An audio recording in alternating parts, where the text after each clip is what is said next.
being called inadmissible. You're not admissible. Even if you're here physically, it's not a question of admission itself only. It's not physical admission, it's illegal admission. Now, Obama's executive order as to immigration will allow over a number of parents of United States citizens who are here, who have been here for about 5 years, to get a temporary status. To do understand that this executive order does not give you a permanent status in the United States. You will not have a green card resulting from this. You will have a temporary status, but this status will allow you to travel. You will be able to travel to go back home as you please. You'll be able to do to have work permit. You'll be able to work here in the United States. You will be able to do many things in the United States. And you won't have to fear the police every time you see them, thinking that they're going to arrest you. Well, of course, and it's very important and noteworthy to also state that with this executive order, there will be a new set of priorities as to enforcement of laws. There was before in the past a program called the Community Security Program, which in fact meant that every time you were arrested by a police officer, whether it be for a broken tail light or what have you, they had to call DHS, and DHS in turn would come and pick you up. If you didn't have legal status, then they would put you in removal proceedings. They'd send you before a judge or anything of the sort to make sure to try to start to get you to leave the United States. Now, with this executive order, this will no longer be the situation. They have a new set. They have a new program, which is the high profile category, under which only immigrants who have serious criminal offenses would actually they would only, local authorities will only contact for immigrants who have major criminal offenses, and DHS in turn, even if they were called, would only come to pick up those people. Let's say if you just have a broken taillight, you've been here for a number of years, and you were arrested by local authorities, and they decided, the local police says, I'm calling immigration on you because I don't think you're here lawfully. Well, DHS would simply not come. They would simply not show up because you would not be considered a high priority.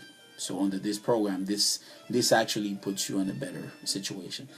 Also, the great beneficiaries of this program are the children who came here when they were, very young. You know about the DACA program, which is it's a deferred childhood entrance for children who came here when they were under 15 and who had been here from June 2007 until until the time they filed, and who were under 31 years old at the time of filing. Now, with the new executive order by President Obama, they kind of relaxed the DACA program a little bit, where DACA used to be afforded for a period of 2 years. Now it is covered for a period of 3 years, meaning that you'll have legal status not for 2 years under former DACA, but now for 3 years for these children. And also, there's no need for you to have been here from June 2007, but now the new date is January 2010. So this, in fact, includes a great number of young people who are here in the United States and who are not covered under this program. There are also many great things to say about the executive order. It also, for high-skilled workers, the issue of portability is in fact resolved, where portability refers to you having certain credentials, and you, for instance, you come on an H-1B and you have an employer and now decides to go to another employer. Usually what you have to do, which we do in my office as well for employers, you have to reapply. You don't apply. But it's in a way you're still within the cap, but you have to reapply to get the second employer approved. With the executive order, well, the portability issues allow you to move from one employer to the other one without having to reapply. So it's quite good. And it's also very good for investors.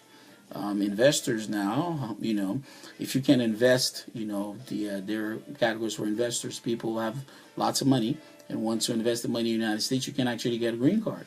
If you invest $1 million, you have a number of work, etc. Now, you don't need to have this million yourself, but if you can have anybody who can facilitate these funds, then you can actually right now as well with the executive order, you may be able to get your green card.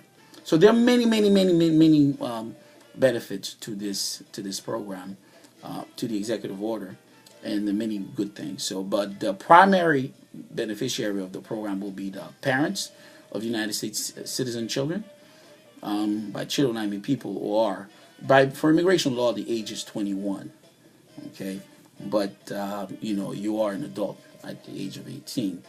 But people who have children under 21. People who have been here for 5 years, children of American citizens, then you may benefit. This resembles quite a bit, I must say, to the anchor baby phenomenon of the 1970s. Remember, during the 1970s, people would come to the United States and have kids, because once they had kids, they were automatically eligible to get their green card. So a lot of people had kids in the 70s just to get a green card. But it does resemble this in many ways, but it is not the same, because as I stated before, you will not have lawful permanent residence as a result of this executive order. You will be allowed to work, to live, to work, to stay, to travel, and many other things, but you will not have a lawful permanent status. I also greatly encourage people who have TPS. I know, for instance, you have a great number of Haitians right now who have TPS. A great number of people from Salvador have TPS.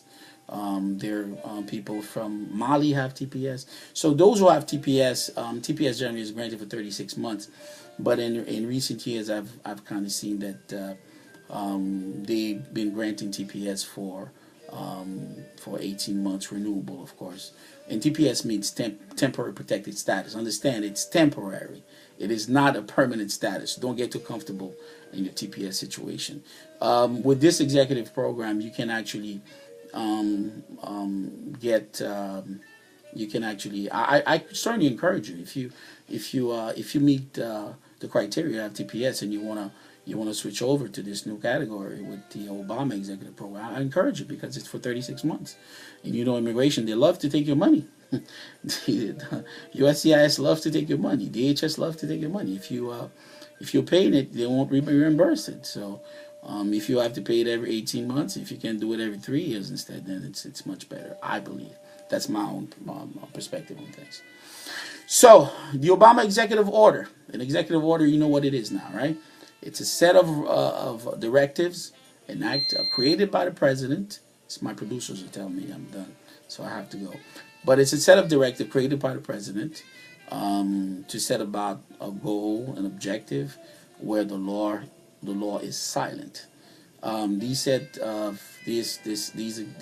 orders have full force of law without having permanence of law, and they can in fact be set aside by a number of ways.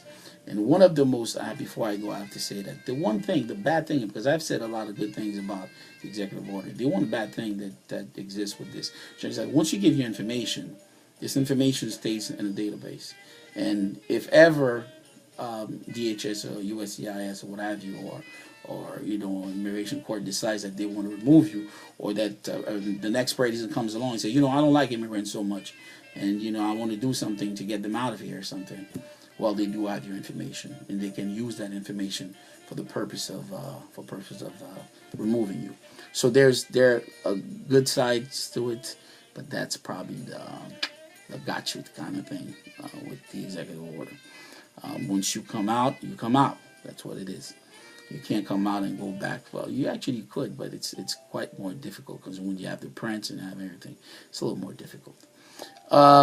But I strongly encourage all of you who have listened to this today, if you have any questions, don't hesitate to call us at 305-650-9884, 305-650-9884, or 718-413-2412 for those who are in New York.